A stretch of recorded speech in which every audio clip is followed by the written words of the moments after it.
जब हम पहली बार लंदन से वापस आ रहे थे तो हमारी और प्रिया की मुलाकात एयरपोर्ट पर हुई थी।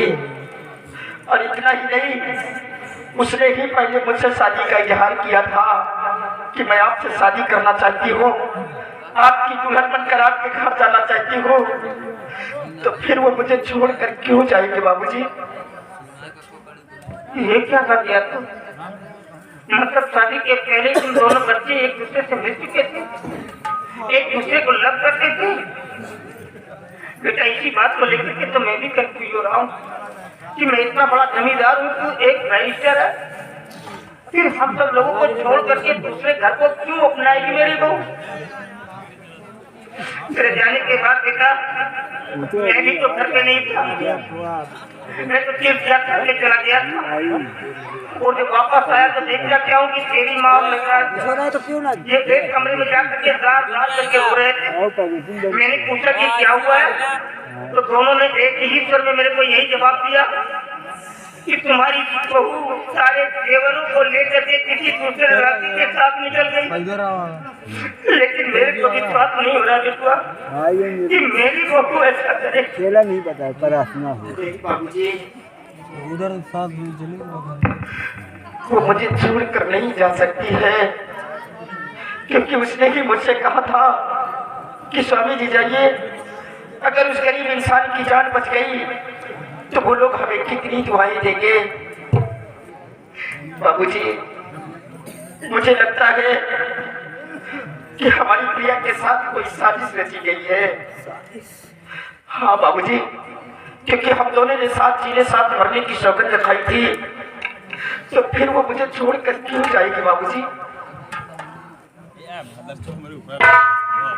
हाँ बेटा, मेरा भी ऐसे ही माइंड कुछ वास कर रहा है। वो इसलिए कि आज 3 दिन हो गए इसी बंद कमरे में कंटिन्यू में पड़ा हुआ, मेरे पास कोई मिलने के लिए नहीं आया। न तो नगराज आया है न तेरी माँ आई है। ऑल नाइट में तेरी माँ का वेट करता रहा कि आएगी और बहू के विषय में कुछ बात करेंगे, लेकिन कौन आता है? किसी ने भी अपनी शकल को नहीं दिखता है। अरे भोजन की बात तो भाग न जाए, अरे मॉर्निंग तक ब्रेकफास्ट भी कोई लेकर के मेरे पास नहीं आया।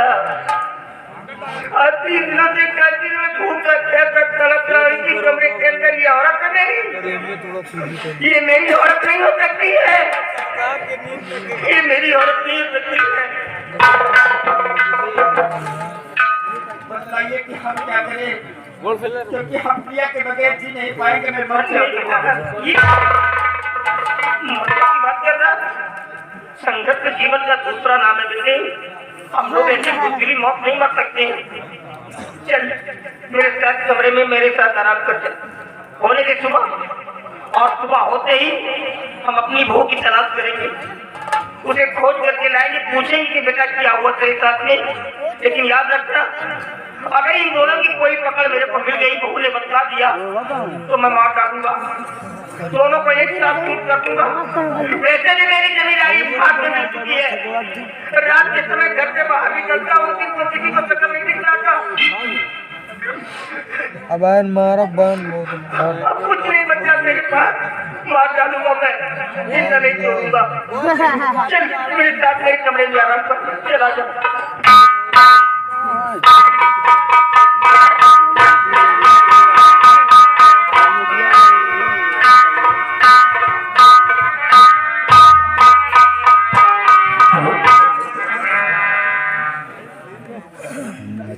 दोस्तों हेलो दोस्तों, ये जो स्टोरी आप लोग देख रहे हैं, अभी तक ये स्टोरी एक हंसने और हंसाने के थी, बट ये कि हम ऐसे ऐसे सीन्स लेकर के आएंगे जिसे देख करके आप लोग आश्चर्य में पड़ जाएंगे। दोस्तों हंसना हंसाना एक आम बात है, कोई भी आर्टिस्ट हो, कोई भी कलाकार हो, हंसा तो सकता है, लेकिन रुलाना एक ग्रेट आर्टिस्ट का काम होता है। हंसाना एक भड़वा भी अपने नंगे नाच को दिखा करके लोगों को आकर्षित कर सकता है, हील कर सकता है, हंसा सकता है। लेकिन आज हम इस मंच पे हम पत्थर से आंसू निकाल करके दिखलाएंगे। दोस्तों ये संगीत में बतला देना चाहता हूँ कि ये स्टोरी जो देख रहे हैं आप लोग, ये किसी और की बनाई हुई नहीं, बल्कि हमारे जनाब मोहम्मद इद्रिस भाई ने तैयार किया है। क्योंकि आजकल के जमाने में 99 नहीं बल्कि 1.1% लोगों के घरों में जैसा माहौल चल रहा है, बेटियों की जिंदगी जहन्नम बन जाती है माता पिता की थोड़ी कमजोरी हो जाने की वजह से। इसलिए हमारी जो माँ बहनें, जो छोटी बड़ी बच्चियां बैठी हैं, मैं उन लोगों से रिक्वेस्ट के फुल्ली बात करना चाहूंगा, जैसे नौटंकी समझ करके जाइएगा मत।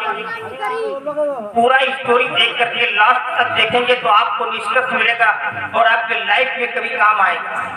देखिए दोस्तों, चाहे छोटी जात के लोग हो या बड़ी जात के हो, अमीर घराना हो या गरीब घराना हो, सबके माता पिता का एक सपना होता है कि उसकी बेटी ससुराल जाए और इतनी ढेर सारी उसको खुशियां मिल जाए तो अपने मैके को भूल जाए। लेकिन कहीं कहीं माता पिता की कमजोरी की वजह से बेटियों की जिंदगी जहर बन जाती है।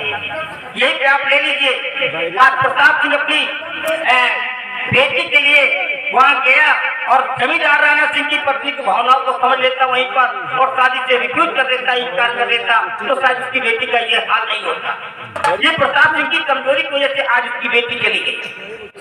तो दोस्तों यही स्टोरी मैं इसलिए दिखा रहा हूँ, तो आप लोग इसे नजरअंदाज मत करिएगा, इसे देख करके जाइएगा, लास्ट तक देखेंगे तो आपको इसका रिजल्ट अच्छा मिलेगा।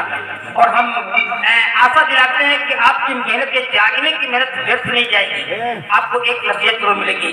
तो देखिए दोस्तों, ये जो लड़की एक गुलाब की फूल की तरह बहू बन करके जमींदार राणा सिंह के पैलेस में आती है और जालिम ने क्या किया, उसकी इज्जत को लूट करके और बेरहमी से मार करके ले जा करके ग्रे यार्ड में डाल दिया, कब्रिस्तान में डाल दिया। वही लड़की एक घोस्टेज बन जाती है, एक भूतनी बन जाती है, एक एलियंस बन जाती, फ्यूल बन जाती है और रात के 12 बजे कब्र से बाहर निकल करके जमींदार राणा सिंह के पैलेस में पहुंच जाती है। गेट से आवाज लगाती है अपने प्यारे प्रीतम मंजीत को, मंजीत सो रहा होता है, उसकी आवाज को सुन करके पहचान लेता है कि मेरी पत्नी की आवाज है और गेट से फौरन आ जाता है। ये लड़की क्या करती है, आत्मा क्या करती है, बड़ी चालाकी के साथ इस बच्चे को भटका करके उसी बगीचे में पहुंचाती है गार्डन के अंदर जहाँ पे दफन किया। देखिए दोस्तों, हम ज्यादा एडवर्टाइजिंग शॉर्ट में देना चाहूंगा, समय बहुत अमूल्य है। अब देखिए वो भूतनी, जो लड़की भूतनी का रोल कर रही है, एक सुपरस्टार हमारी कंपनी की कलाकार है। अब देखिए वो कैसे भूतनी का रोल अदा कर रही है। धन्यवाद।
ये सिर्फ तुम्हारी आवाज सुनाई दे रही है, आप मुझे दिखलाई तो नहीं दे रही।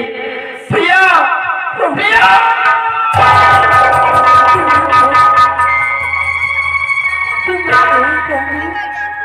तुम आ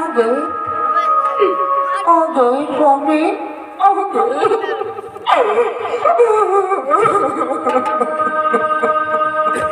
प्रिया, कहाँ हो प्रिया? क्यों मुझे तड़पा रही हो? सिर्फ एक बार मुझे अपनी सूरत तो दिखा जाओ प्रिया। हार कहाँ तुम छुपी हो मेरी माँ है पारा।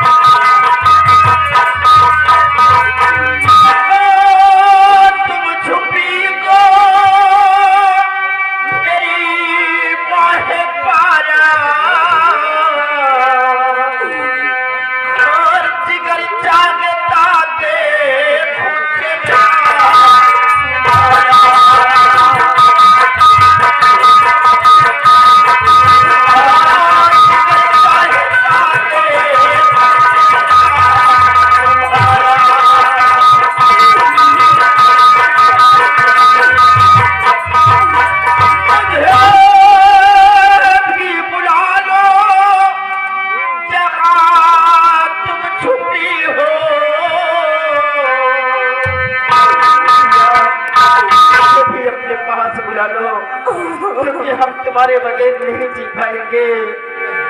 मुझे भी बुला लो जहाँ तुम छुपी हो। शौकर को तेरा प्रिया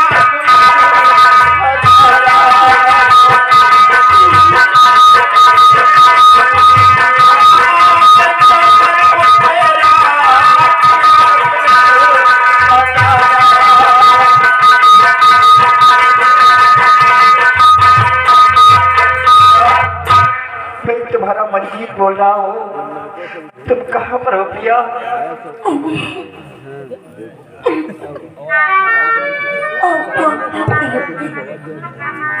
आप मुझे देखना चाहते हैं? हाँ प्रिया। ठीक है स्वामी, मैं तुम्हारे सामने आ रही हूँ, लेकिन मुझे देख कर डरना नहीं स्वामी। इधर देखो स्वामी। किस तरफ प्रिया? मैं बगीचे के इस कोने में खड़ी हूँ। इधर देखो स्वामी, इधर देखो।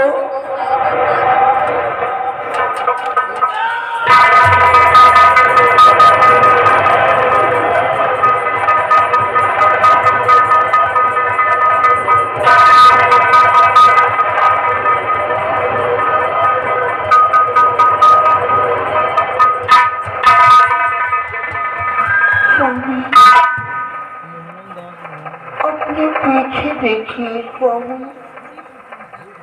मैं तुम्हारे पीछे खड़ी हूँ।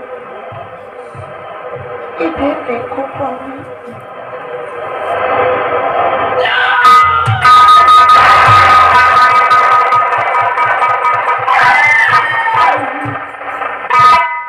उठिए स्वामी, मैंने बहुत रो लिया। आप मत रोइए स्वामी। उठिए स्वामी, उठिए। देखो स्वामी, मैं तुम्हारी प्रिया हूँ। चलो ने क्या मुझे स्वामी स्वामी। लेकिन प्रिया, मेरी माँ और मेरे भाई तो कहते हैं कि आप सारे जेवर लेकर किसी गैर लड़के के संग भाग गई हैं, तो फिर आपकी हालत कैसे हुई? स्वामी, आप जानना चाहते हैं? सुनिए स्वामी, ये उसी दिन की बात है जिस दिन आप मुझे सुहाग खेत पर छोड़ कर गए थे।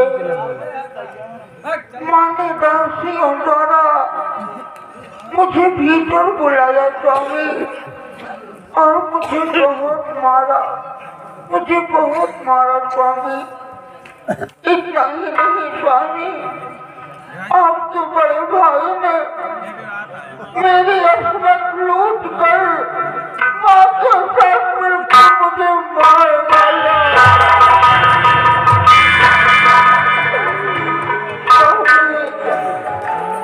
मुझे मार कर आपके ही बगीचे में गाड़ दिया स्वामी। तब से मैं प्रिया, अगर मैं जानता कि हमारे जाने के बाद मेरी माँ और मेरे भाई तुम्हारे संग में तुम्हारी ये हाल करेंगे, तो हम तुम्हें छोड़कर कभी नहीं जाते। स्वामी, एक एहसान कहते स्वामी। बोलिए प्रिया। माने मुझे जिस समय मारा था, मेरे पेट में अन्न का एक दाना नहीं था स्वामी। आप मेरे भगवान हैं, मुझे एक टुकड़ा रोटी दे दो स्वामी, मुझे बहुत भूख लगी है। हाँ प्रिया, मुझे खाना दे दो स्वामी। मैं तुम्हें खाना खिलाऊंगा। आओ हमारे साथ, हम तुम्हें हवेली पर ले चल रहे, और मैं अपने हाथों से तुम्हें खाना खिलाऊंगा। नहीं स्वामी, मुझे मत छूना स्वामी, मुझे मत छूना। वो देखो स्वामी, सुबह हो गई, मैं जा रही हूँ। नहीं प्रिया, और मत जाना, मैं तुम्हारे बगैर नहीं रह सकता, मुझे भी अपने साथ लेकर चलिए प्रिया।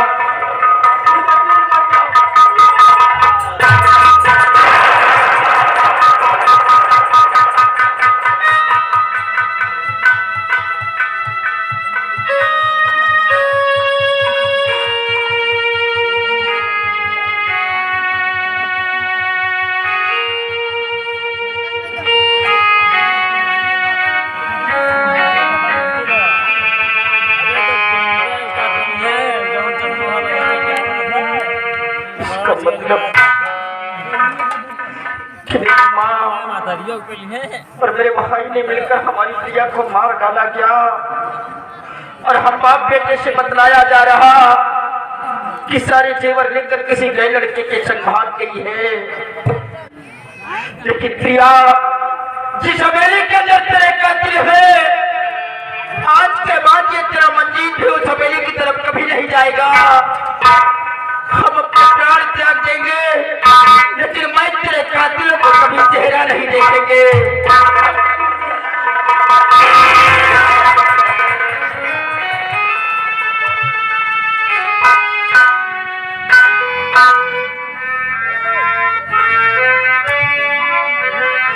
प्यार हमारा